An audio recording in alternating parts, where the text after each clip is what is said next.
Psalm 85. A psalm by the people of Korah for the music leader. A prayer for peace. Our Lord, you have blessed your land and made all go well for Jacob's descendants. You have forgiven the sin and taken away the guilt of your people. Your fierce anger is no longer aimed at us. Our Lord and our God, you save us.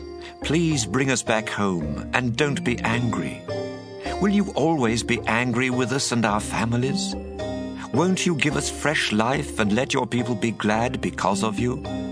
Show us your love and save us.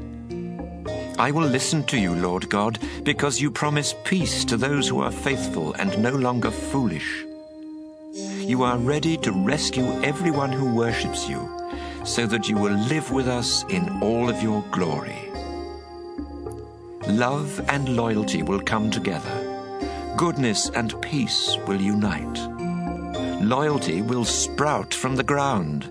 Justice will look down from the sky above. Our Lord, you will bless us. Our land will produce wonderful crops.